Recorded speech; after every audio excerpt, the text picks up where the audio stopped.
bermakrifat harus sampai kepada tiga alam ini. Ya, tiga keadaan alam ini ialah la ta'yin, belum ada ketentuan, ahadiyah, maha tunggal, dan zatul buhti, zat yang kekal.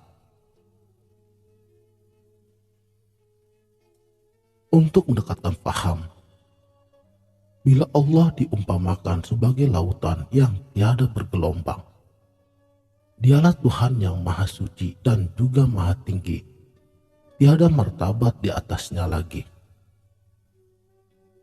Sejak penciptaan awal mula kejadian diri manusia, kita ini sudah berada di dalam rahasianya Allah.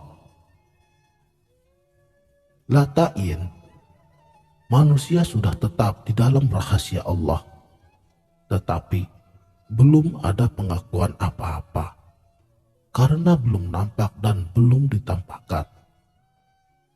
Buka surat Al-Insan ayat 1. Yang kedua, ta'in awal. Ketentuan yang pertama yaitu wahdah, ketunggalan.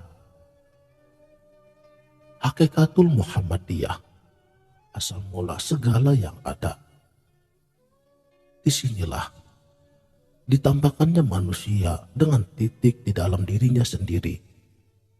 Seraya berkata, Alastu birabbikum. Kemudian menjawab, Bala syahidna. La haula wa la quwwata illa billahil aliyyil azim. Dari rahasia dijadikan api, dari ruh dijadikan angin, dari hati dijadikan air, dari tubuh dijadikan tanah. Maka jadilah alam semesta dengan segala isinya. Kemudian titik itu mengembang menjadi banyak, tumbuh dan besar menjadi alif. Ketiga, ta'in sani, yaitu ketentuan kedua, wahidiyah, mentauhidkan hakikatul Adam, asal mula manusia. Alif kepada zat, itu menyelubungi semua rahasia yang ada. Di sini, Allah diumpamakan sebagai lautan dengan gelombangnya. Sesungguhnya, Allah itu Tuhan yang maha suci lagi maha tinggi. Sedangkan semua yang ada diumpamakan gelombang. Adapun gelombang itu tiada pernah terpisah walau sesaat. Ketiga martabat ini semuanya adalah qadim, yang terdahulu atau terbelakang hanyalah sebutan saja, bukan karena waktu. Ketika kita mengatakan ahdah, maha tunggal, wahdah, tunggal, wahidiyah, menunggalkan, atau ketika kita mengatakan la ta'in, belum tentu. Ta'in awal sudah tentu. Ta'in sani, ketentuan berikutnya.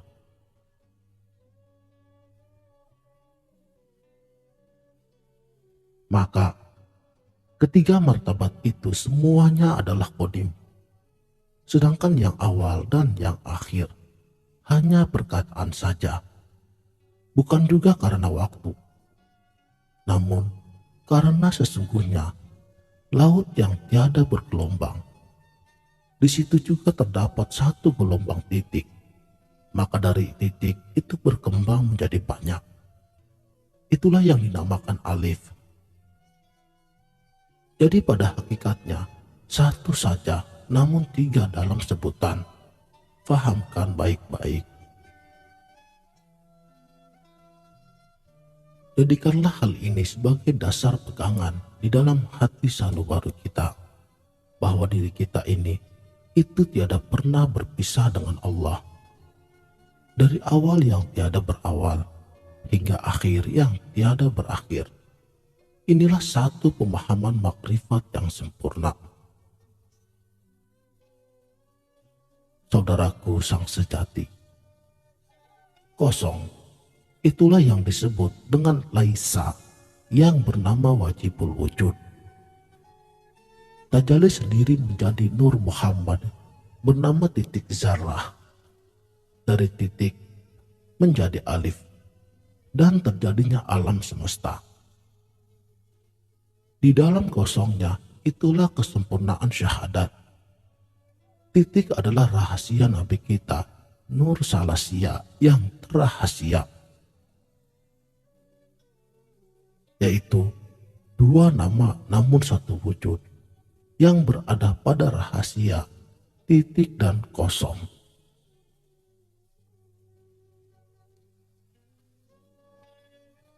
Alif, waktu keluar nafas kita, kudrat dan irodatnya, asma dan juga afalnya. Kembali dari asalku, zahir dan batin. Asal alif daripada Bapa, hak Allah. Itu menjadi tubuh pada kita, hak Allah, sudah diterima oleh ibu. Kenyataannya, nama dan yang punya nama memuji nama. Jadi yang berkata dan yang bersuara itu Nur Salasia. Itulah nama Allah yang terahasia. Dan itulah yang menggenapkan 99 nama Allah menjadi 100. Nur Salasia, itulah yang benar-benar laisa. Nur yang awal-awal muncul karena kezahiran Nabi kita Muhammad Sallallahu Alaihi Wasallam yang sangat luar biasa. Semata-mata hanyalah ikhtibar bagi kita umat Rasulullah Sallallahu Alaihi Wasallam. Aku adalah seperti kamu juga. Ini perkataan ikhtibar saja. Rasulullah itu ahad, kezahiran kita manusia. Muhammad namanya, laki-laki dan juga perempuan, Adam dan juga Hawa. Tiada lain adalah dari satu titik nuktah. Itulah yang dikatakan satu kesatuan. Dan itulah wujud yang hakiki. Sudah nampak? Barang siapa sholat, maka hendaklah tahu hal ini. Yang berbuat hanya Allah, fana pada sifat. Yang hidup hanya Allah, fana kepada zat.